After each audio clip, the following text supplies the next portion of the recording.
Isabela, eu dou aula na ENSP, faço pesquisa aqui na Fiocruz também. Além disso, eu sou militante numa entidade do Movimento Sanitário Brasileiro, que chama SEBS, que é Centro Brasileiro de Estudos de Saúde, que é uma entidade que já existe há 40 anos, 41 agora, né? Nossa companheira aqui também é sebiano.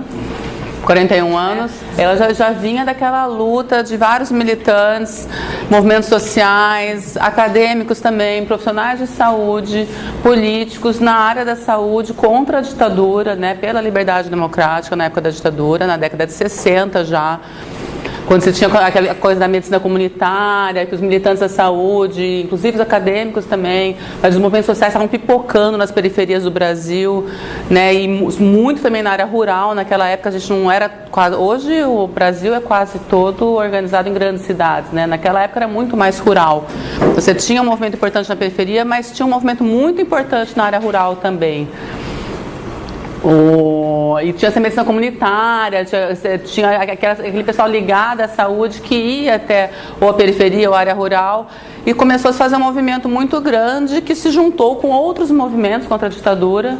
E daí, um desses movimentos se organizou, alguns grupos se organizaram nisso que nessa entidade que se chama SEBS. Eu estou falando isso agora porque a minha fala hoje vai ser uma fala dura, vai ser pesada.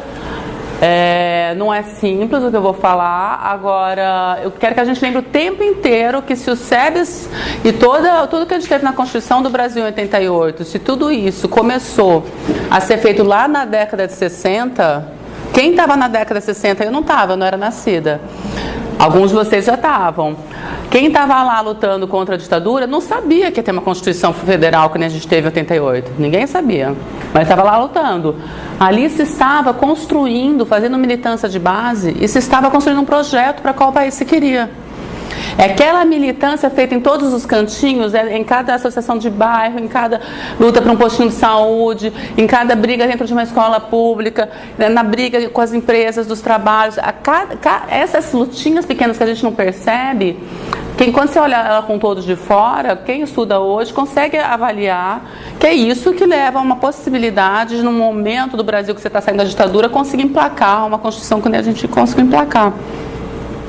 Então, isso eu estou falando porque, para a gente lembrar o tempo inteiro que o que a gente está fazendo hoje, a gente não vai ver, eu não acredito, eu fiz ciências sociais, então eu estudo as sociedades, né, ao longo da história.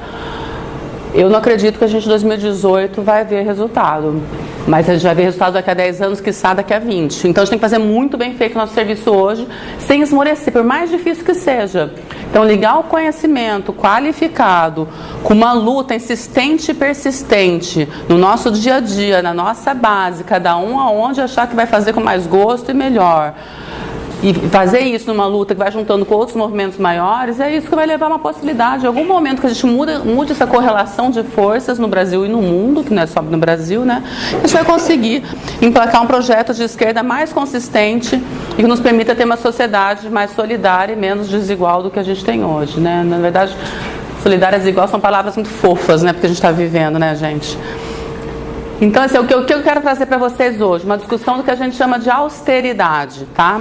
Eu pensei em 3 perguntas para a gente discutir, né? Uma é como que as políticas sociais são afetadas pelo que a gente está chamando de austericídio, né? Porque essa tal de política de austeridade, a gente fala que no fundo é um suicídio, um genocídio dessa agenda neoliberal no Brasil e no mundo. Que essa é uma das questões que eu discuti também, o que é a agenda neoliberal, a austeridade, para nos ajudar a falar disso com mais propriedade, até para na hora da gente discutir e disputar com as pessoas o que a gente entende numa conversa e ajudar a gente a formar a melhor opinião que está no nosso entorno.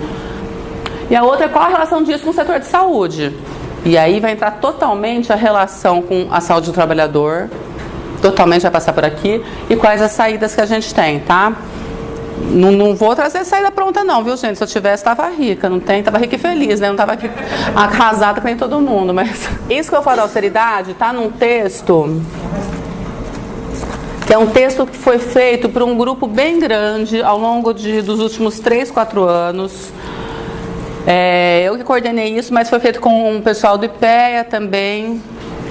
Eu não trouxe para todo mundo, mas ele está disponível ali na internet. Eu trouxe o resumo executivo, se puder passando. Talvez dividir a cada 3 pessoas. O texto é maior, são umas 50 páginas, mas a gente fez um resumo executivo para ajudar, justamente para que as pessoas queiram ler e ver quais partes desse resumo executivo que interessa, aí você vai buscar essa parte no texto, tá? A nossa ideia é transformar esse texto numa coisa com outras linguagens, daí porque veio a história de eu ouvir falar aqui com vocês. A Daniele, que trabalha aqui também com o Fadel, ela também foi aluna minha esse semestre. E ela viu fazendo esse movimento em vários lugares, da construção desse texto, com várias mãos. A gente fez um debate grande lá na ENSP, com gente do Brasil inteiro. Aí mudamos todo o texto, a versão final, fizemos um seminário, assim, eram 3 horas de debate depois da apresentação do texto, com gente de militância do Brasil inteiro. Aí a gente mudou para a versão final e falou, agora que começa o trabalho, agora vem a brincadeira. O que a gente vai fazer com esse texto? Tem alguns núcleos do SEBS, ele é organizado em núcleos regionais, né? Alguns núcleos vão querer fazer videozinho, outros vão querer fazer quadrinho, e sempre com questões voltadas mais às pessoas que frequentam esses núcleos. O pessoal de pé vai querer fazer uma coisa mais técnica. Tem vários grupos, a Abres, a Brasco, várias associações da saúde também estão participando desse texto. É um texto, no fundo, já não é mais meu, entendeu? Eu coordenei esse negócio, mas tem muito na minha mão aí, mas não é mais só a minha mão. Então já é um texto que virou de todo mundo. Inclusive, se vocês tiverem sugestão para melhorar, é para mandar, porque a gente está tentando melhorar uma coisa que seja mais fácil de ler. A ideia era que fosse um texto mais, não é didática a palavra, mas mais acessível. Para quem não estudou esse treco da austeridade, que é difícil, eu li bastante para chegar nesse negócio, para conseguir entender e falar um pouco disso. Assim, a gente sabe que as pessoas não precisam ficar estudando isso para poder entender isso. Vocês estão entendendo muito bem na hora que o governo não tem dinheiro para pagar a merenda e vai ter que fechar a escola, não é? Isso todo mundo entende. Então não precisa estudar para saber isso, mas entender um pouco mais, e daí vem a ideia desse texto mais acessível, a gente acha que pode contribuir para fortalecer as lutas, tá bom? Então, assim, isso já é um pouco da pauta também de hoje, para a gente pensar, caso o Fórum Intersindical tenha interesse em construir alguma coisa ao longo do próximo ano, viu, Fadel? Eu estou super disponível a fazer junto. Se vocês quiserem fazer sozinhos também, se quiser que eu faça junto, faz. A gente pode fazer o pessoal do SEBS, da Abraço, da APS, fazer uma coisa mais ampliada também. Tem um monte de gente interessada em participar disso, tem outros acadêmicos que também querem. Então, assim, é a construir, como vocês acharem que pode ser mais interessante. Se não quiser fazer, que você só usa alguma parte do texto, entendeu? É o que fluir daí, tá? É CUSA, Cobertura Universal de Saúde, que é uma proposta muito safada que estão fazendo, que parece uma coisa linda, né? Cobertura Universal de Saúde, o universo das pessoas vai estar com saúde, né? Até Cuba assinou isso na ONU, mas assim, a hora que você vai estudar a proposta, você vê que é uma coisa esquisita.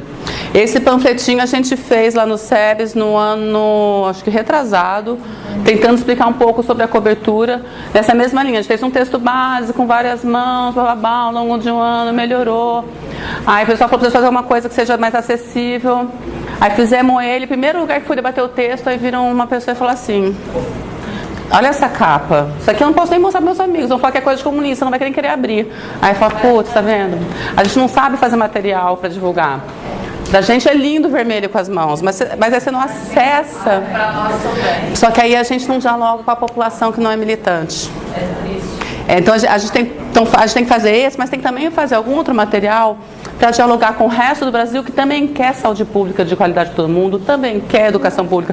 Gente, até a direita quer isso. Essa ultradireita que está no governo aí, não, mas os donos de banco não, mas o grosso, todo mundo quer. A pessoa vai para a Europa e fala, é o máximo. Você vai na Espanha, tem saúde para todo mundo, educação para todo mundo, de qualidade. Se for de qualidade, todo mundo quer.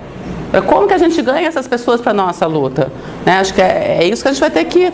Esse é o ponto, é o nó que a gente tem que avançar e melhorar como esquerda para conseguir, de fato, fazer com que as regras fiquem vigentes, que é o que está acontecendo. A gente tem a Constituição, mas não consegue fazer ela valer. Né? O SUS que está aí não é o SUS constitucional. É o SUS que deu para fazer na correlação de forças. Então, mostra que a gente está muito frágil ainda na nossa correlação de forças. A gente tem que se fortalecer de esquerda, entender o que é consenso e para poder toda a esquerda junto, com o centro também no que for consenso, que eu acho consenso. Aí é a minha opinião, eu acho que é luta por políticas sociais para todo mundo, de qualidade, eu acho que é isso que a gente tem que lutar e ir atrás. Tá? Eu trouxe um conceito que eu achei o mais fácil assim, de austeridade, para ajudar a gente a pensar um pouco da questão política, dessa história de política de austeridade. Né? Moralmente, É aquela coisa que você sai da mediação, daquelas virtudes individuais, né? Que é você é sóbrio, parcimônia, aquele pai austero, que guarda o dinheiro do salário para conseguir dar comida para a família, para garantir roupa para os filhos. A mãe austera vai lá, aquela mãe que só cozinha ainda, né? Naquela outra época de antigamente, que só cozinha e cuida dos filhos, então pega aquele dinheiro que chega, consegue comprar mais barato para garantir que os filhos vão para a escola. Essa é a imagem que a gente tem de austero, né? Uma coisa boa, uma coisa racional. Quando isso é transposto para o plano público, será que é assim? Né? Essa austeridade que estão propondo hoje, no plano econômico, ela é o quê? Na definição do Pedro Rossi, que é um economista da Unicamp, isso foi o que ele falou lá na Comissão de Direitos Humanos do Senado, né? Então, aqui é uma política de ajuste fundada na redução, na diminuição dos gastos públicos e do papel do Estado, nas funções do Estado de induzir o crescimento econômico e promover o bem-estar social. Então, será que isso é a mesma coisa? Porque quando essa política de austeridade é proposta, ela fala que o Estado tem que ser menor, tem que diminuir o quanto gasta com política social, para poder ser sóbrio, para poder ser racional, para sobrar mais dinheiro. Isso numa casa é uma coisa, essa é toda a discussão que a gente tenta trazer. Isso numa política pública é outra coisa, tá? Só uma coisa, todo mundo tem claro o que é política social? O que são as políticas sociais? Políticas sociais são aquelas políticas, política pública social, né, que a gente parte do pressuposto que são feitas pelo Estado, porque é para garantir coisa que é para o universo da população, para todo mundo. Minha Casa Minha Vida, por exemplo, mas de preferência que seja para todo mundo. Então a gente já pensou em política de habitação para garantir que todo mundo tem habitação. Não precisa ficar só na Minha Casa Minha Vida, mas garantir que não precisasse chegar à Minha Casa Minha Vida, que antes disso todo mundo tivesse habitação. Isso seria uma política social de caráter universal se fosse bem feita. A política de saúde, se o SUS funcionasse bem para todo mundo, uma bela política social. Então a gente pode falar. Educação, previdência, assistência, segurança. Tem muito programa disso, programa daquilo, que quando o governo se encerra, aquele programa morre. Mas esses programas são uma política pública, aí é a discussão. Se você faz uma política pública de Estado, mas que só aquele governo usa, ou se você faz uma política pública que é para toda a população e ela fica tão fixa e consistente que em todos os governos ele vai ter que fazer aquela política. Essa é a discussão. Qual política pública que nos interessa? É o que num governo chama Minha Casa Minha Vida, no outro governo chama outra coisa e é só para aquela população restrita? Ou é uma política que é para todo mundo? É uma política que faz o país crescer e todo mundo vai ter emprego, não vai nem precisar de ter um programa para a família ou entendeu? A prestação de benefício continuado, não precisa de coisas específicas, ou a gente vai fazer essas coisas específicas que aí vem o próximo governo e mata, né? Mata, assim, destrói aquele programa. Como que a gente garante programas que sejam, não só programas, que sejam, uma política, que seja para todo mundo, para todos os cidadãos, é ligado. A política social que eu defendo, que muita gente defende, essa política social que a gente chama de caráter universal, porque para o universo da população, porque ela é ligada ao direito de cidadania. O direito de cidadania é uma coisa que vem lá do Marshall, lá há séculos atrás, que fala que esses direitos de cidadania são aqueles que a pessoa tem porque ela é cidadão. Não é porque ela é pobre, ou porque ela é negra, ou porque ela é mulher, ou porque ela mora numa área rural, ou porque... entendeu? Assim, é uma coisa... É porque você é cidadão. Então, o que a gente tentou fazer na Constituição Federal, que a gente chama de Constituição Cidadã, são políticas sociais para cidadãos. Então, saúde era para todo mundo, educação para todo mundo, previdência para todo mundo, né? Está até previsto como que ia ser financiado, a previdência ia ser 30%, toda essa seguridade ia ser 30% da seguridade, coisa que nunca foi feito no país, por isso está quebrada a previdência, porque o próprio governo federal não pagou a parte dele. A culpa não é da gente, trabalhador, não, é o governo que não pagou. Então, assim, tem toda uma coisa que se previu como direito do cidadão. E acho que é isso que a gente tem que lutar para que ele não só exista, mas não só na Constituição, mas que a gente crie estratégias para que ele, de fato, seja implementado, tá? O que acontece? Essa política de austeridade, ela hoje está sendo implantada, não é só no Brasil, tá, gente? Infelizmente, isso quem está acompanhando alguma coisa já viu pelas falas que eu vi aqui, todo mundo está sabendo que isso está no mundo inteiro. Na crise de 2008, lá na Grécia, e na Espanha, né, a que a gente chama de a bunda da Europa, quando começou aquela crise de 2008, os países mais ricos, né, a Alemanha, a Inglaterra, e mais liberais, que a gente chama do liberalismo, né, que defende um Estado menor, mercado maior, defende as questões individuais mais fortes do que as coletivas. O que eles propuseram para a Grécia, para a Espanha, para a Itália, para Portugal, para essa parte de baixo da Europa, é justamente o que a gente chamou de política de austeridade. E aí, como ela começou em 2008, pouquinho depois de 2010, 2012, vários acadêmicos começaram a estudar o que aconteceu com esses países. Aí começa a pegar dado. E aí tem vários resultados, gente, muito interessantes, que para mim foi uma descoberta quando eu li isso. Porque você começa a ver que, não é só que eu acho que é ruim, você tem dado da ciência falando, olha só, em todos esses países tem algumas coisas em comum. Isso nos ajuda no Brasil para pensar, se realmente vão fazer essa política de austeridade, já que já estão fazendo com a gente, isso vai acontecer com a gente. Então, a gente tem que entender isso, não só para pensar como lutar contra isso, mas até para se proteger, porque isso vai acontecer. Eu trouxe resumidamente, nesse texto tem isso detalhadamente, tá, desses resultados. Em todos esses países, você aumenta o desemprego e diminui a proporção de pessoas com planos privados de saúde. Lá já é muito menos gente, né, porque eles têm sistema de saúde melhor nesses países.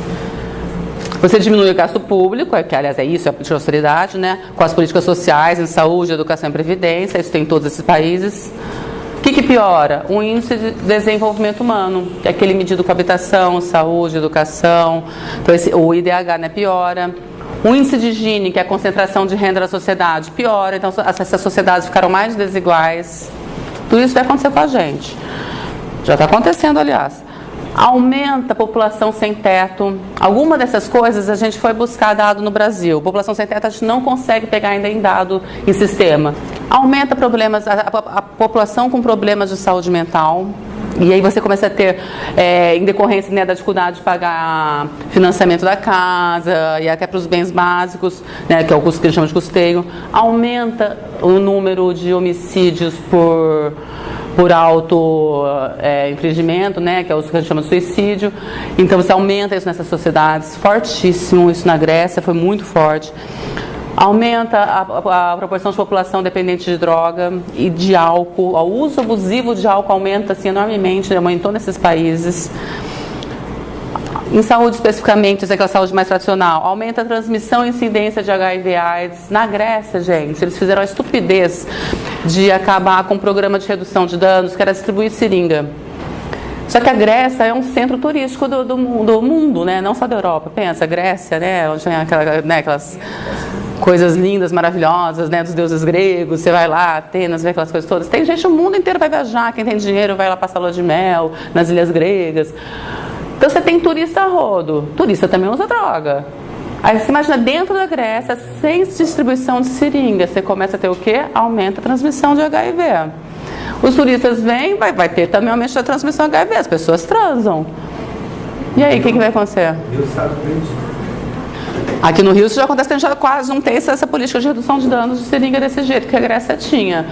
A expectativa da projeção para os próximos anos era que a Grécia se tornasse um epicentro de transmissão de HIV para o mundo.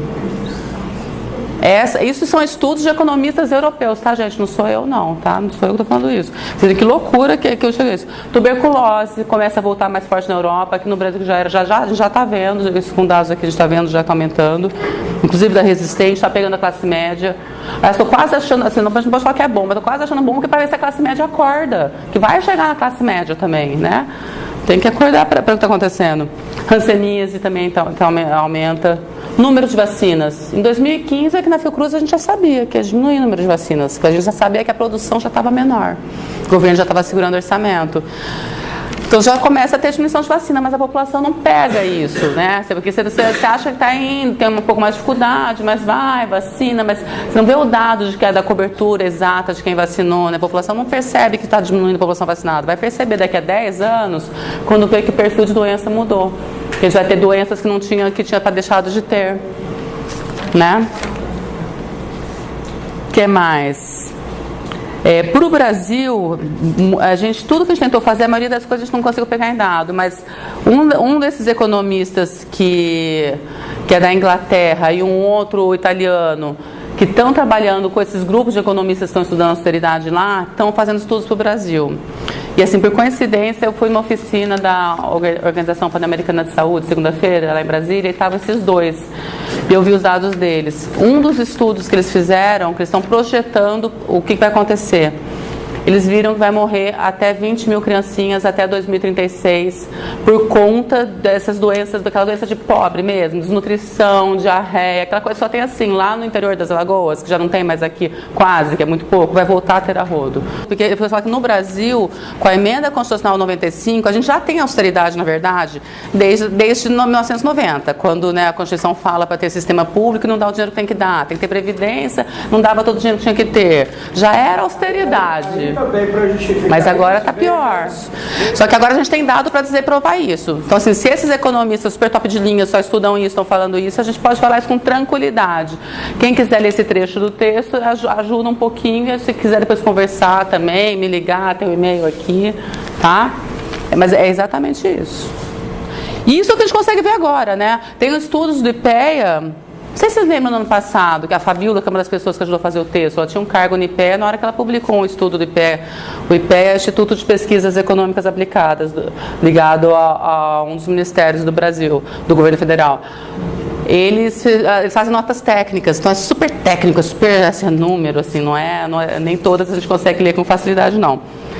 Mas a Fabiola, o Rodrigo Benevides, o pessoal lá fez alguns estudos, eles viram que se realmente essa emenda constitucional número 95, né, que prevê ter um teto para tudo, né, no orçamento, tudo menos pagar juros de dívida, né, até 2036, a gente vai perder até lá 740 bilhões do SUS. O SUS vai perder 740 bilhões. A assistência social vai perder 870 bilhões.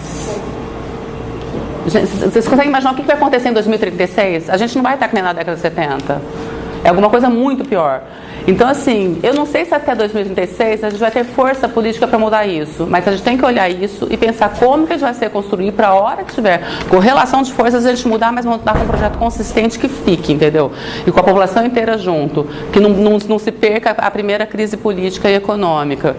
Que é o que está acontecendo na Europa. Por mais que tenha austeridade lá, a disputa é muito maior.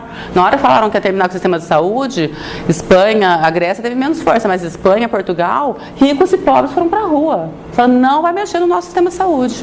Mesmo assim mexeram, mas não destruíram, que nem estão destruindo o nosso. Então é essa luta da população que é o que pode nos salvar, não tem outra saída. Nenhum país teve esses sistemas que tem sem luta. Esses dados... 2026 ou 36. É porque a emenda constitucional número 95, ela prevê por o número de anos que o cálculo vai até 2036. Né, como foi em 2016 que ela foi publicada, são 20 anos. E a sociedade apoia os termos. Exatamente. Agora, a sociedade, vírgula, porque quem no fundo apoia mesmo são os mais ricos. Se você olhar a classe, quem não tem trabalho formal e não consegue ter plano de saúde e usa o SUS para tudo, por mais que reclame, eles sabem o que é o SUS. E sabem que em algumas coisas funciona bem. E aonde o SUS funciona bem é muito bom. Então, assim, se a gente consegue pegar essa pequena parte da população que não está usando o SUS e que está indo para o plano e brigando pelo plano, aí é onde entra o Fórum Intersindical. E quem é essa pequena parte? São os trabalhadores formais. Quando esses trabalhadores formais têm o plano e brigam pelo plano, eu não estou falando que a gente tem que jogar, quem tem plano querer jogar o plano fora agora, mas a gente tem que entender como a gente está sendo manipulado. Porque quando a gente tem o plano, a gente deixa de lutar pelo SUS. Então, se eu, Isabela, tenho um Fio Saúde aqui, a cada consulta que eu faço no Fio Saúde e não faço no SUS, eu deixo de estar brigando para o SUS ficar melhor ali na ponta. Eu deixo de ter mais força na minha militância para lutar pelo SUS. E deixo de estar conversando com aquelas pessoas que estão ali no SUS. Então é uma estratégia que, de um lado, a gente tira a população que é formadora de opinião para dizer que o SUS tem uma parte boa e que pode melhorar, e que lutar para ele melhorar. E de outro lado, é um estelionato, gente. Por que o plano é um estelionato? que a hora que se aposentar, nenhum de nós vai ter plano de saúde, que a gente não vai conseguir pagar mais. Só lembrando que a austeridade para quem, né? Porque os dados mostram que nunca na história do mundo os bancos lucraram tanto quanto agora. Então, para eles não tem austeridade. A austeridade é para as políticas sociais, que são as que servem a nós. Né? Então, é isso, por isso que é importante entender aquele conceito lá de austeridade. Austeridade para quem, cara pálida, né? Na verdade, esse plano de saúde que o trabalhador hoje tem disponível para ele, e ele paga uma parcela disso, descontado do trabalho dele, para usar esse plano. Esse plano tem um valor hoje. Quando o SUS vier terminar, acabar, esse passa a ser uma oferta mais difícil de conseguir, né? Agora, gente, deixa eu falar. Essa coisa do plano que você falou é importante. Eu acho que é isso que a gente tem que usar no nosso trabalho de base. Quando eu falo trabalho de base, não precisa necessariamente você estar num partido, estar numa associação, mas é na tua conversa com a vizinha, com todo mundo, entendeu? No teu trabalho. Se a gente explicar para as pessoas, todo dia, está explicando que é um estelionato, que não vai servir para ela o plano, mesmo se servir, isso não ia cobrir tudo. Se a gente explicar isso, a gente vai mexendo com as pessoas no entorno. A gente tem que ir ganhando as pessoas para perceberem que eles estão numa roubada. Porque se não lutar pelo SUS agora, daqui a 20 anos não vai ter um SUS melhor. Mesmo quem está aqui na sala, eu garanto que não comem da própria comida, que é o SUS. Tem uma outra questão, eu sempre dizia. O antes falecido Amaral Neto se acidentou, depois veio a falecer. E aí ele se acidentou na serra, ali na JN25, que é Paracambi, subindo para Vassoura, fechando, tá? E aí, conclusão, Amaral foi parar lá no Hospital de Laje, no Paracambi, Sistema 1. Na hora que tem um acidente, quem acorda na rua? É o plano de saúde. Mas vejo também que um dos problemas do Sistema Único, estou falando que eu falo muito na minha vivência, é gestão. Agora não é só gestão, né? Porque quando você faz uma boa gestão, se os funcionários não são funcionários bem remunerados que estão lá há muito tempo. Hoje com as OS, o funcionário ele não tem um vínculo com o SUS, né? Ele tem com a empresa OS. Então ele fica um tempo, tem aquele contrato, depois ele sai. É diferente de um funcionário que está lá o tempo inteiro e está tendo curso bem pago. O cara que... Você vê quando é um funcionário de carreira, outro dia eu estava fazendo uma reunião com 2 funcionários de carreiras aqui do município do Rio, sabe tudo do município, sabe como funciona, sabe, entendeu? E olha que mal pagas, né? Então, assim, na Fiocruz a gente é bem pago. Se todos os funcionários fossem bem pagos, nem na Fiocruz, na ANS, que é uma agência circuladora de plano, aí é bem pago, melhor que a gente, inclusive. Se os funcionários públicos fossem bem pagos, ele é um cuidado do Estado como merece. Então, também se fazer gestão com os funcionários, do jeito dos trabalhadores, do jeito que são tratados, sem capacitação, maltratados e sem bom salário, também a gente não pode só botar a culpa neles na gestão, porque eles também, no fundo, eles acabam sendo os heróis do SUS, porque eles têm o SUS sem financiamento, sem valorizar esses profissionais, e mesmo assim eles ainda mantêm. Então, no fundo, eles são os heróis que estão mantendo o SUS, né? É muito complexo. Primeiro que população é essa? É uma população que vem sendo educada há anos, né? De forma, vamos dizer, deseducada politicamente. É uma população que não tem como você contar, porque ela não tem uma visão política do que está acontecendo. Eles não têm noção. A frase é essa: não tem noção do que está acontecendo, apesar de toda a informação, de toda a mídia, de toda a internet. Mas a mídia não conta isso. Exatamente. Esse debate vocês não veem na mídia. Não se tem. E aí, assim, quando você fala crise para quem? Eu estou numa fase também que eu já estou aposentado, né? Estou aposentado e tenho plano de saúde, só que eu não vou conseguir ficar. Eu tenho que sair e não vou pagar. Não vai ter condição de pagar, vou ter que ir para o SUS mesmo. Realmente o meu sindicato não faz esse trabalho. Essa fala sua foi muito boa. A gente começar a tentar fazer uns folderzinhos, tipo umas cartilhas para os trabalhadores, falando que isso é um encontro. Porque o cara ele não vai ficar. E aí você pode dar o teu exemplo, agora eu vou para um SUS para o qual eu não lutei. Podia estar melhor do que está. Mas não é culpa da tua pessoa. Isso foi manipulado no Brasil inteiro, né, gente? É desconto para as empresas, no imposto de renda, desconto para as pessoas, né? Você não consegue conversar com ninguém, porque a esquerda virou uma polarização tremenda, você não consegue diálogo com ninguém.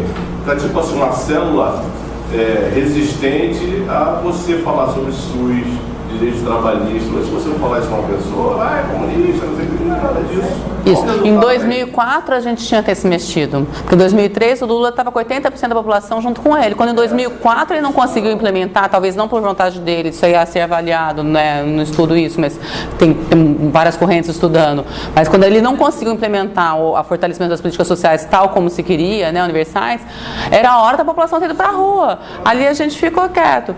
É isso que a gente vai ter que aprender, como que a gente gente fica naquele projeto. A Argentina, ontem a pessoa foi para a rua, suspendeu a reforma da Previdência da Argentina. Então tem como resistir. Agora, como é que a gente vai ligar as pessoas? Como é que a gente vai ligar os sindicatos? Como é que a gente vai ligar a população? Agora, gente, vocês estão ligados ao grupo mais organizado que existe no Brasil, que são os sindicatos. Que não é à toa que é tão pipocada. A Argentina são poucos sindicatos. O que vocês vão ter que pensar é como organizar os sindicatos entre si, porque não existe outra organização melhor no Brasil. Então, é a ligação. Eu não vejo outra saída. Não vai ser com grupos individuais de população que quer que o SUS seja fogo, população que quer que o SUS seja azul, que quer que o SUS seja cor-de-rosa. Não vai ser isso. Vai ter que ser essa coisa do... O que é o eixo principal das pessoas? É o trabalho. Então, eu acho que vocês estão com a faca na mão. Falta o queijo. Vai ter que construir esse queijo aí, né? Então, por isso que a gente tem que se organizar. Não adianta, a população não está com o ouvido aberto para isso, mas é um trabalho contínuo, né? A gente tem que construir como fazer esse trabalho, essa metodologia. Também não sei. Acho que a gente está aqui para isso. A gente, no momento, a gente estava 2 anos atrás, já te passo, 2 anos atrás a gente está pensando em resistência, né? 2013, 2014, resistência. Eu acho que 2015 para cá não é mais só resistência, tem que começar a formular o que a gente quer. Agora, a gente tem que formular, a gente tem que começar a propor. Está na hora de a gente começar a propor, gente. O que é esse queijo? Quanto de sal, quanto de não sei o quê, quanto de leite. Hoje começa rascunhar. Tipo, o que vocês podem fazer entre vocês aqui? Rascunhar um projeto, o que seria saúde, se vocês pudessem escolher, botar na... Se o Ministério da Saúde chamasse vocês agora para serem os cargos do Ministério, qual era o projeto que vocês tinham escrito? Quando veio em 76 aquele texto lá, que era SEBS e Abraço, que é o texto, chama Questão Democrática, que virou depois o texto que está na Constituição, ele tinha sido escrito ao longo dos 15 anos anteriores. Se o pessoal não tivesse ido escrevendo, não tivesse aquele texto ali consensuado entre vários grupos de esquerda, quando eles conseguiram emplacar que teve um evento que teve um simpósio no Senado, não tinha aquele texto pronto. E aí não teria emplacado na 8ª Conferência Nacional de Saúde, não teria emplacado na Constituinte, não teria virado Constituição. Então, pensa, ao longo de 76 até 86, Constituinte de 88, 12 anos. Para isso, ficou mais uns 15 fazendo o texto. Ou a gente começa a escrever isso agora, e talvez vocês aqui possa ser um bom começo pelo Fórum Intersindical, o trabalho que já tem, a confiança que já tem, ou na hora que a gente tiver uma possibilidade de botar o texto na mesa, a gente não vai ter o texto. Que é o que eles querem, que é a esquerda dividida. E eles estão conseguindo. É algo tão bem arquitetado que nos coloca para baixo, moralmente para baixo, e nos coloca um contra o outro. Aqui todo mundo começa a acusar entre nós mesmos da esquerda de sermos culpados e responsabilizados. E isso é um equívoco imenso. Esse trabalho de chegar a cada grupo ou a cada lar para mostrar o que você enxerga, para mostrar o que existe no outro lado, é fundamental. Então, quando você fala assim, os sindicatos, realmente os sindicatos é uma arma poderosa, mas também faz parte da sociedade, e também sindicalistas se contagiam e começam a achar que tudo se resume por sindical. Quando eles sabem da importância dos sindicatos, eles vão lá atacar o sindicato onde ele é mais vulnerável. Quando o capital ataca o SUS, na verdade, nenhum capitalista quer destruir o SUS. O SUS é muito maravilhoso para os capitalistas. Quando se tem aquele espaço de saúde privada de prestar serviço, ele vai ser destruído pela nossa lógica, mas vai atender ao privado. E é importante isso. Está sendo plantado há muito tempo que o SUS tem que acabar, que a educação tem que ser sem partido, e uma série de coisas que a gente está há muito tempo olhando isso. Saúde do trabalhador só para doido mesmo. Mas não é para deixar de brigar, né? Mas tem que fazer o que vai fazer com a briga. Não pode chorar, não pode morrer em si mesma. É bom ver pessoas mais jovens aqui, que saiam daqui. Todos os dias da nossa vida tem que ser para defender o SUS, para defender o país, a democracia, todos os dias em qualquer lugar. Agora, você fez uma fala sobre o SUS que está aí, que é útil ao capital. A gente tem que lembrar qual SUS que a gente vai defender. Eu acho que esse é o desafio. Porque o SUS que está aí, ele é o governo pagando com dinheiro público o serviço privado. Ele compra do privado. Por isso que ele é muito... Eu achei fantástico o que você falou. Ele é útil ao privado. Então, para isso, eu também não quero só mais dinheiro. Eu quero mais dinheiro para qual SUS? Para um SUS público. Isso também tem que estar na pauta da população. A gente quer mais dinheiro, mas só aplicar no que é público do SUS, não no que é privado, que é uma parte importante. Eu acho que a gente não precisa organizar o texto, um texto novo. A gente precisa resgatar os princípios desse texto. Né? A gente precisa deixar esse texto mais palatável, mais próximo a essa população. Porque porque aí a gente não pode perder tudo isso que a gente acumulou desde a década de 70 na construção desse processo. Né? Então, acho que o que nos falta hoje é justamente isso, eu concordo, essa unidade. Existem muitos movimentos, existe uma força hoje, por exemplo, no estado do Rio de Janeiro, que é o movimento dos trabalhadores da atenção básica. Né? Esses trabalhadores hoje estão mobilizando. E muito, porque eles estão vendo que está fechando tudo. Eles são um ator fundamental. A gente não pode ser inocente, novamente, por quê? Porque esses projetos privatistas hoje, eles estão avançando tanto que eles têm proposta para o SUS. Aqui a austeridade nós defendemos. Eles vão para a televisão dizer que o Estado tem que ser enxugado. Mas como? Enxugar para quem? De que forma? A gente podia enxugar os juros, né? Diminuir o lucro dos bancos e aí pode aumentar o resto, né? No tempo o SUS foi se perdendo. E hoje, pouco você vê no sindicato alguém discutir o SUS, a não ser para falar mal. Como se o SUS não atendesse ninguém. Como se os hospitais da rede do SUS estivessem lá abandonados sem ninguém. Eu fiz um resuminho aqui, grosso modo, de algumas coisas bem gerais. Olha só, desde a Constituição, que não é só o SUS, toda a Constituição. A gente diminuiu a taxa de mortalidade materna e a de mortalidade infantil, que são taxas usadas para dizer se um país é pobre ou não, né? Assim, se é pobre de uma redução, né? Você quer comparar a África com outro país, países mais pobres da África, você usa esses indicadores.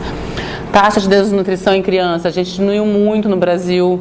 A gente diminuiu a ocorrência de doenças infecto-contagiosas e parasitárias, que é outra coisa de país pobre. Aumentamos o controle e a prevenção de HIV/AIDS, de doenças imunodeprimíveis. Aumentamos a expectativa de vida. Tudo isso é a Constituição Federal, nesses 30 anos. Aumenta os idosos, o envelhecimento populacional, a população em idade ativa, a fecundidade, tudo isso a gente aumentou, que é a coisa da transição demográfica, né, da pirâmide, o país começa a envelhecer. A proteção de tudo. Bom, o lado bom para o capital é que isso vai diminuir agora, que a gente vai morrer tudo, né? É tragicômico, né? Só rindo, desgraça. O Brasil tinha saído do mapa da fome, vocês lembram? Acabou de voltar, né? Mas diminuiu a quantidade de pessoas que viviam na miséria e na pobreza, embora os muito ricos tenham ficado mais ricos, mas quando você olha o indicador geral de desigualdade, ele tinha melhorado porque é tanto miserável que deixou de ser miserável que conseguiu melhorar o indicador, apesar dos muito ricos continuarem mais ricos ainda. Assim, como a gente melhorou, né? Aumentou o emprego, diminuiu essa desigualdade geral, a atenção primária, né, que vocês trouxeram, aumentou, quase 60% da população passou a ser coberta. Com toda a dificuldade em educação. Com toda a dificuldade. Educação passou para todo mundo. Então, assim, a gente teve essas mudanças todas. A população, assim, a gente conseguiu também mostrar isso para a população, para eles entenderem isso que tem nos 30 anos. E entender o que a austeridade vai tirar. Talvez se eles verem essas duas coisas, nos ajuda um pouco a abrir os ouvidos. Não sei, tem que pensar um pouco isso, assim. E aí, para quê? Para qual projeto? Direitos humanos, também avançou, hein? A principal discussão, né, dos direitos humanos. No fundo, isso tudo é direito humano. Esse direito à cidadania é um direito humano, né? E muitos trabalhadores que são contratados pelas organizações sociais, eles não se veem no SUS. Isso. Eles são trabalhadores do SUS, mas eles não se veem no SUS. Eles não defendem o SUS. Eles se veem como organização social, como uma salvação, que o servidor não fazia um serviço de qualidade, não prestava um serviço de qualidade. Agora a gente pode ganhar eles. Você não acha que a gente pode ganhar esse trabalhador? Com certeza. Sobretudo agora com essa proposta do Planeco, do Plano Acessível, porque para esse Plano Acessível existir, eles vão ter que acabar com a APS, que é o que estão tentando já aqui no Rio. Não sei se vocês perceberam, o Rio é piloto para o Brasil inteiro. As coisas começam a acontecer aqui antes, porque a crise começou antes aqui por causa do petróleo. Então é mais fácil eles tentarem ir implementando aqui. Se realmente eles detonarem a atenção básica, como estão já começando, né? A hora que começaram a fechar a clínica, os trabalhadores da atenção básica foram para a rua, e o que eles fizeram? Reabriram as clínicas de família, né? Mas deixa sem ninguém, nada funciona. Se a gente ganha esses trabalhadores mostrando que, olha, vocês vão ter que ser todos colocados para fora para poder vender o Planeco para a população. Né? O Plano Acessível, no fundo, é só essa atenção básica. Se a gente ganhar eles, mostrarem para eles, no fundo, eles também são manipulados, que a única saída é o SUS, mas aí é um trabalho, não é numa única conversa, é um trabalho construído. Mas a gente ganha eles. Esses medicamentos de alto custo, mesmo quem é atendido no plano de saúde, feito um cadastro e fornecido também pelo SUS. Os transplantes mais complexos é no SUS. São fornecidos pelo SUS. Eles tentam nos articular de várias formas. Transplante mais complexo, atendido pelo SUS. esquece que a maioria das referências, no caso, em doenças mais específicas, mais de alta complexidade, é ainda o SUS. O que acontece? Quando eu e a Isabela vou ser internada, eu tenho um plano de saúde da Fiocruz. Eu vou lá, vou ser internada num hospital, o grosso dos hospitais são filantrópicos, né? É público, atende o público e privado. Aí vai lá, me interna pelo plano, sem fila lá, entro rapidinho. Ah, você tem que fazer teu procedimento e tal, esse aqui o teu plano paga, esse aqui é só o SUS, tá bom. Então, eles nem falam aos pacientes, na verdade, eles acertam a conta lá no hospital. Aí, só que eu já internei, eu não fiquei na fila do SUS. Aí eu vou fazer um procedimento pelo SUS, eu internei antes do que o pessoal que estava na fila do SUS. Entendeu? Vai ser uma parte pelo plano, outra parte pelo SUS, a internação pelo plano, sei lá, tal detalhe dessa prótese a gente vai colocar pelo SUS, que é melhor, tal, não sei o que lá. Eu passei na frente da fila sem eu saber, a população não sabe, afinal tem direito também, só que você passa na frente. Isso é o que acontece a rodo. Então você vai aumentando a fila do SUS, à medida que ela aumenta, vai ficando mais complexa, as pessoas pioram, né? A gente é que nem carro, né? Você não conserta na hora, você vai ficar pior, vai ficar mais quebrado. Então, assim, a cada tempo que você aumenta a fila do SUS, essas pessoas pioram suas condições de vida, o que já é ruim humanamente dizendo, como direito humano, mas também se piora, aumenta o custo para o SUS e aumenta o problema que está ali da pessoa. Aumenta o problema para o trabalho, com o trabalho, a pessoa vai voltar pior, trabalhador. É ruim para a economia, é ruim para todo mundo. Né? O país vai crescer menos, então tudo piora. Então, essa história de que os planos privados aliviam o SUS também tem que ser desmistificado, né, gente? A gente tem que começar a contar para as pessoas que é um caô que jogaram pra gente, de que quando tem, ai que bom, tem plano, é menos gente no SUS. Não, eu falei isso no Canal Saúde, chamaram lá, pessoal, os colegas de esquerda falaram pra mim que eu tô maluca. Então também presta atenção no que vocês concordam comigo ou não, porque nem todo mundo concorda. Mas eu tô achando ótimo que as pessoas estão perdendo plano. Acho que a única saída de médio e longo prazo é perder o plano, que perca todos nós, porque é o único jeito a gente lutar pelo SUS. A gente não vai lutar pelo SUS com todas as forças enquanto a gente tiver plano. E com o SUS do jeito que está, ninguém vai deixar de ter plano por vontade própria. Eu não vou largar meu Fio Saúde enquanto ele não me largar, entendeu? Agora, se ele me largar, eu vou lutar mais pelo SUS. É isso, é um jogo, gente. Tem toda a organização do sistema. Os planos são várias empresas pequenas. Ele nunca vai ser um sistema como um todo, entendeu? Nunca, pela natureza do privado. É fragmentado pela natureza. A única chance de pensar um sistema como um todo, aquela história da PS, que a pessoa não é só para usar a PS, é para a PS encaminhar ela para outro lugar, depois ela voltar, alguém está olhando a pessoa. Isso só dá para ser uma coisa que é um sistema, com pontos de redes interligados entre eles. Ou você cuida desse sistema e faz em forma de sistema, ou não adianta. Nunca vai ser bom o sistema. Entendeu? Vamos voltar um pouquinho aqui, só para eu passar mais um pouquinho de conteúdo para vocês. A cobertura universal saúde, isso eu queria falar para vocês, gente. Agora, inclusive, eles estão usando muito o termo acesso universal. Isso começou, eles falam que o termo, uma das definições é essa, que é a situação em que todas as pessoas têm acesso equitativo, né, que é da mesma forma priorizando que os pobres possam melhor do que os ricos para chegar a uma normalidade, a serviços de saúde e não sofrem dificuldade financeira pagando. Até aí não tem nada contra. Aí quando eu fui estudar os documentos, começou lá em 2005 essa história de cobertura universal e tal.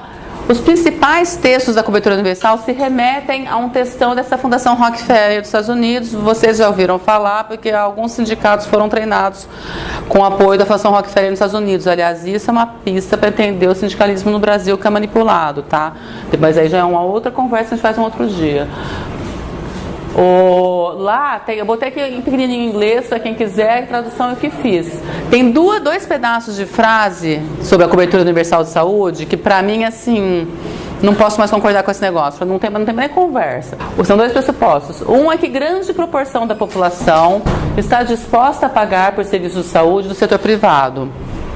A outra é que fortes agentes de mercados estão dispostos a pressionar pelo aumento do financiamento público e privado, especialmente nos países de média e baixa renda, para adotar políticas para financiar o seguro de saúde como um meio para a cobertura universal de saúde.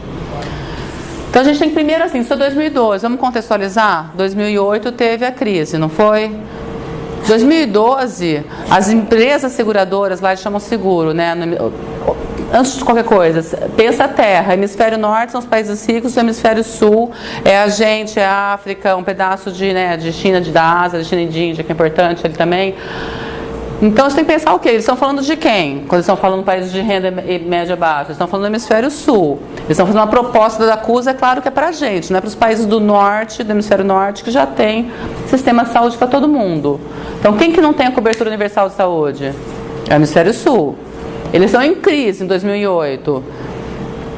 Então, essas seguradoras não tinha mais para quem fazer seguro privado de saúde. Com a crise, você aumenta o desemprego, não foi isso que aconteceu na Europa e nos Estados Unidos? Aumenta o desemprego, diminui a renda, poder de compra, as pessoas têm cada vez menos seguro de saúde, as empresas seguradoras vão falir. São ligadas a banco, aliás, né? Seguro, lembra que seguro não é uma coisa, não é um plano de saúde. A gente dá esse nome no Brasil para ficar bonitinho, gente, mas no fundo é um seguro de saúde. É que nem seguro de carro. É uma coisa de pecúlio financeiro, né? O nome certo, aliás, é seguro, tá? O certo é a gente falar termo seguro privado de saúde. O mundo inteiro chama seguro privado de saúde. Só a gente caiu nessa lorota de plano. Você paga um tanto por mês, quando você precisar, esse tanto vai ser usado para pagar as coisas. Então eles estavam atrás de clientela. Onde está a clientela? No hemisfério sul. Vamos fazer esse projeto de cobertura universal de saúde para eles. É isso que é esse projeto. É por isso que eu sou contra. Eu não sou contra que toda a população esteja universalmente coberta. Mas eu quero que seja universalmente coberta para um sistema público que é o mesmo para todo mundo. Eu não quero que uma parte paga, a outra parte usa seguro, a outra parte, entendeu? A proposta é que cada grupo de população vai ter de um jeito. Quem puder pagar, paga. Quem não puder pagar, não paga. Uma parte pelo governo, outra parte... Essa somatória de assistências de forma de pagamento é que eu acho que é o fragmento que destrói o sistema de saúde. Acho que é isso que a gente não pode aceitar. A gente pode até pegar e falar assim, tá bom, eu quero cobertura universal de saúde, mas uma cobertura universal de saúde para um único sistema bom para todo mundo. Aí sim, mas não é isso que eles estão propondo. E daí que a gente começou a bater nessa cobertura universal de saúde aí, discutir lá, foi num evento lá na Alemanha, discutir com um dos formuladores, que é inclusive o cara que é papa do financiamento de saúde, você fica, o cara falando pela OMS, né, você fica assim naquela situação, aí tenta por aqui, eu e um indiano tentando convencer o cara, e não tinha como. Então eu falei, vem cá, você mora na Inglaterra, não é? Ele é. Eu falei, você quer a cobertura universal de saúde para vocês? É assim, não, mas é porque lá a gente já tem o universo da população. Eu falei, sim, vocês têm o universo da população coberta para um sistema público para todo mundo. Vocês na Europa toda que tem isso. Até a Alemanha, que é seguro social, também é isso. Né? Os pouquíssimos que não tem alguma coisa, o governo garante que complementa de algum jeito. E são os mais ricos, não são os mais pobres que não tem. Então, assim, por que vocês estão propondo isso para quem? É para os Países Baixos, eu já tinha lido isso, é para os países do hemisfério sul. Eu falei, a gente não quer, obrigada, a gente quer o que vocês têm aqui. Essa cobertura a gente não quer. Foi só assim eu consegui fazer o cara parar de debater comigo, porque senão não tinha argumento, entendeu? É uma coisa, eles não querem discutir isso, assim, estamos trazendo bem para vocês, né, assim. Tipo, toma, é pro teu bem. Não é que nem homem quando bate na mulher, né? É pro teu bem, meu bem. Sim. Então, assim, a gente tem que entender também que eles estão começando a usar esses termos bonitinhos, entendeu? A gente tem que ficar muito esperto. Então, isso aqui é o que eu trouxe, foi essa oficina que eu fui na OPAS. Dentro da OPAS, que é a Organização Pan-Americana de Saúde, né, que faz parte da OMS, tem pessoas que defendem a cobertura universal e tem pessoas que não defendem. Em todas as instituições tem vários interesses. Aqui na Figuruça também vários interesses. Nas casas de vocês também tem, não é? Qual é que você vai discutir o que vai comer no domingo? Qual vai ser o macarrão? Se vai ser macarrão com frango? Se vai ser o frango assado? O tempo inteiro a gente está discutindo correlação de forças em tudo, gente. Então, e isso é luta política também. A gente vai ter que fazer essa correlação. Falar, a gente não quer. Agora eles estão com uma logo aqui, chama Saúde Universal, toda bonitinha. E nessa linha vocês viram esse documento do Banco Mundial que saiu, né? Esse documento que a gente acha que só saiu agora, olha que linda a capa, dá um ajuste justo. Aí eu trouxe só alguns detalhezinhos para vocês verem aqui dele. Ele faz um resumo executivo. Aliás, quem eles usam os nossos termos, eu estou usando os métodos dele. Resumo executivo que eu fiz é que nem eles têm um resumo executivo. Aí eu li o resumo executivo, que é curtinho, antes de ler o negócio com catatal, assim. Eles começam falando, esse relatório foi elaborado por uma equipe do Banco Mundial, isso é um agradecimento. Eles falam que eles solicitaram... Cadê? Acho que eu não notei bem essa parte. Mas eles falam que isso foi encomendado pelo governo brasileiro. Aqui, ó. Atento à mudança de cenário, o governo federal solicitou ao Banco Mundial a elaboração deste relatório, com o objetivo de realizar uma análise aprofundada dos gastos do governo. Então, foi o nosso governo que pediu para o Banco Mundial, que é o financiador, né? O Banco Mundial, junto com o FMI, Fundo Monetário Internacional, é quem financia os países a contratar empréstimo. Não era nem o sistema único, a ideia era de que você tivesse uma cobertura de saúde que não fosse nem perto da proposta do sistema único que foi montado, proposto na casa. E o Banco Mundial fazia relatórios e mais relatórios falando da saúde, falando da educação. Isso já é velho. Lembra em 93, que era coisa da saúde focalizada? É mais do mesmo, eles vão falando daquele mesmo projeto, vão botando novos nomes, né? No fundo é isso, a gente tem que ficar atento a isso. É que eles haviam se retirado desse debate, mentira, aí que a gente porque são vermes protetores que se muito embaixo do salário de longe, que o bicho parece ter uma força sobrenatural de resistência, que fica em latência no mundo animal e que por algum motivo, gota d'água de sobrevivência, retorna mais agressivo. Eles nunca vão sair. Mais ou menos assim. Eles nunca vão largar o osso. Gente, eles nunca vão largar o osso e a gente nunca vai largar o osso. A diferença é que para eles o objetivo é muito fácil deles se unirem, que é o lucro. Embora a direita também esteja fragmentada, ainda mais no Brasil. Tem a elite agrária, né? Tem o do agronegócio, tem a elite agrária dos coronéis, que opera diferente. Tem essa elite de capital financeiro. A gente está até no momento mais fácil de brigar com a direita, nesse sentido. Acho que a esquerda está mais fragmentada nesse momento, que a gente já está falando de algumas pistas aqui de comandar. Agora, eles nunca vão largar o osso. Em todas as civilizações a gente vai continuar essa correlação de forças. Cabe a nós estar sempre enfrentando para descobrir estratégias para sempre ganhando. Agora, o que eu trouxe aqui, só rapidinho, vocês verem um pouquinho assim, a que nível que eles chegaram, né? Eles falam que o gasto, a gente gasta muito e mal, que a gente teve, lá de novo, foco nos grupos populacionais mais vulneráveis, para a proteção social, do trabalho e do emprego. Educação, né? Hoje, antes de eu começar a falar, alguém estava falando da importância da educação.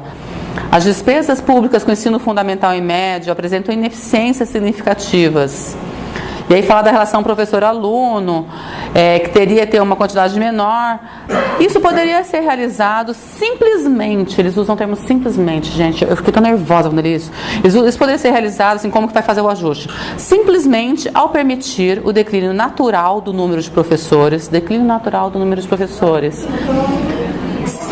vamos ver como que é isso, declínio natural? Sem substituir todos os profissionais que se aposentarem no futuro, até se atingir a razão eficiente aluno-professor. Está escrito aqui, gente, é o Banco Mundial falando isso. E a gente encomendou. Tá? Isso vai indo para tudo, né? Para a saúde, faz de conta que é contra o imposto a subsídio fiscal, mas depois propõe um acesso universal. Então, no fundo, essa cobertura universal. Então, essa política de austeridade está toda ligada a essa proposta de cobertura universal. A gente tem que estar muito atento, que nem os planecos, os planos acessíveis, estão ligados à destruição da atenção primária. Essas coisas estão correlacionadas. Então, talvez a gente não consiga, no debate, numa militância, levar isso para a população nesse grau de detalhe, mas isso tem que nos embasar para pensar que estratégias e que projetos a gente constrói, tá? Só para finalizar, tem alguns projetos que vêm sendo feitos no Brasil já.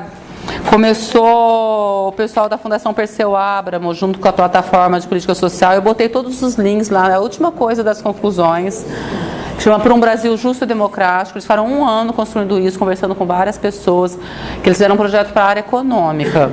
Eles falam, vocês têm que fazer da área de saúde, pelo amor de Deus, pedindo para SEBS, abraço, a gente fala que vai fazer e não fez o nosso. Aqui no Rio a gente fez um que chama Saúde que Queremos, discutimos lá no auditório do NERJ, lá no centro, na Rua México. Mas assim, já tem um bom consenso com pontos. É ponto, assim, são 25 pontos de qual seria o SUS que a gente queria, mas isso foi em 2016, hoje já seria outra coisa. O Bresser Pereira, que foi ministro, que hoje está revendo, isso que é o mais louco, gente. Essa política de austeridade, que tem a ver, que no fundo é um neoliberalismo mais radical, ela é tão radical que eles começam a perder pessoas que fizeram eles acontecerem. Então, o Bresser Pereira, que foi um dos caras que fez a proposta da reforma do Estado para o Fernando Henrique, o Stiglitz, que é um economista com prêmio Nobel, que foi diretor do Banco Mundial ou do FMI? de um dos dois, foi um dos defensores da política neoliberal, né, de políticas focais na América Latina, hoje é um dos maiores caras, os caras que mais são contra isso. Então, é tão desumana essa política deles que até pessoas que foram defensoras se tornam opositoras. Então eles também dão um tiro no pé, a gente tem que ficar atento a isso também. O Bresser fez um negócio desse programa que chama Manifesto do Projeto Brasil Nação, está na internet, acho que são 6 pontos dele. INESC, que é o instituto que tem em Brasília, ligado a essa coisa da desigualdade e dos direitos humanos. Eles estão ligando agora. Ontem fizeram um debate sobre austeridade e direitos humanos. Está na internet e no Facebook deles. Fizeram um que chama A Democracia que Queremos. Frente Brasil Popular, juntando todos os grupos da Frente Brasil Popular no Brasil inteiro, fizeram ao longo de um ano, saiu o Plano Popular de Emergência com pontos também. Está tudo na internet, gente. O Projeto Brasil Cidades, um grupo ligado à Hermínia Maricato de São Paulo, fez um que chama Projeto Brasil Popular, que é ligado a essa questão ambiental das cidades, que é outra questão super importante, porque desde aquela Agenda Brasil de setembro de 2015, depois virou Ponte para o Futuro, do PMDB, e que eles falam que é para avançar e diminuir as áreas de proteção ambiental, lembram disso? Então, é tudo em nome da produtividade. Isso é uma coisa muito importante, a forma que eles vão destruir nossa possibilidade de sobreviver como seres humanos no país mesmo, né? Daqui a 10, 20 anos, se os caras saem destruindo a Amazônia, saem destruindo tudo, a gente não sei nem pelo que a gente vai lutar, porque não vai ter água, não vai ter nada, né? Isso, assim, já não vai ser fácil de ter água, mas água limpa, né? E saiu agora um da Fianco e Base que chama da democratização ao golpe. Por que eu trouxe esses exemplos? Porque quando eu falo de projetos de nação, vale a pena ler. Esses são poucos, mas isso mostra que tem vários grupos no Brasil que estão ralando para fazer esses projetos. Gente, se vocês forem se propor fazer um projeto de vocês, não é fácil. Sai com uma folhinha de papel com pontos do que é consenso entre vocês. Mas em compensação, vocês vão ficar um ano se matando, mas depois vocês vão ter um vínculo e uma construção do que vocês têm entre consenso com vocês, que isso faz eles reposicionar no debate. Quando eu fiz isso internamente no SEBS, a gente, assim, a nossa discussão política é em outro nível. Eu sei no que eu não concordo com cada companheiro hoje. E por quê? Então, isso você faz a tal da autocrítica construtiva, né?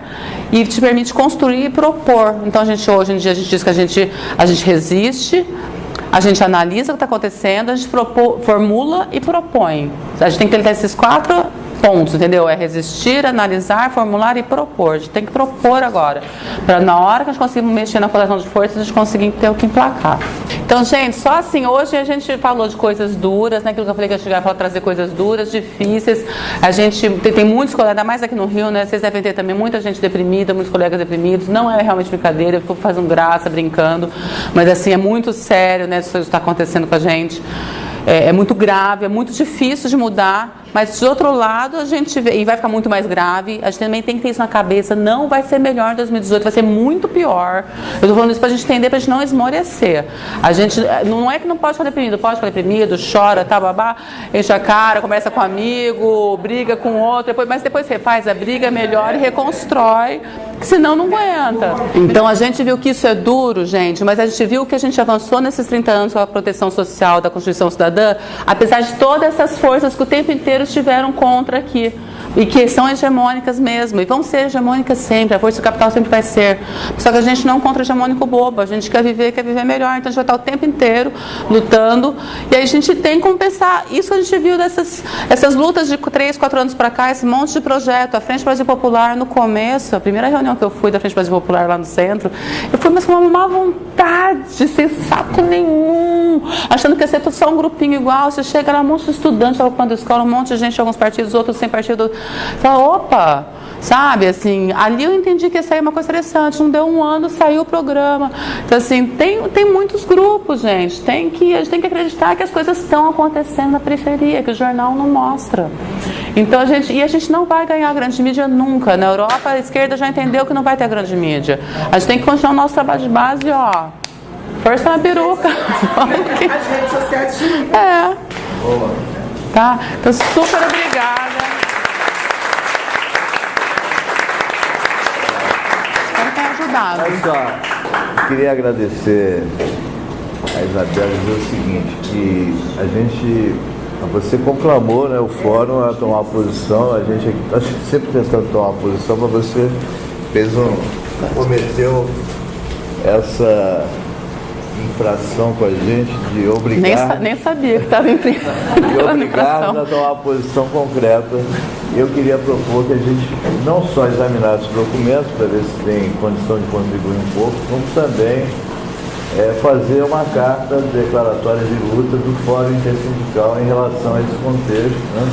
Claro que o nosso foco é a saúde do trabalhador, mas talvez colocando alguns ingredientes um pouquinho mais ampliados, né? E ter uma espécie de carta de princípios do Fórum Intersindical a partir dessa conclamação tua. Se você concordar, a gente vai trabalhar nisso aí nos próximos meses.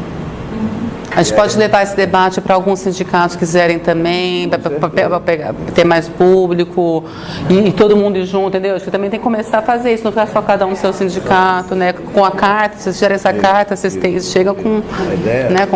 É uma carta mesmo, né? Obrigado, muito obrigado. Tá? Obrigada eu. Obrigado.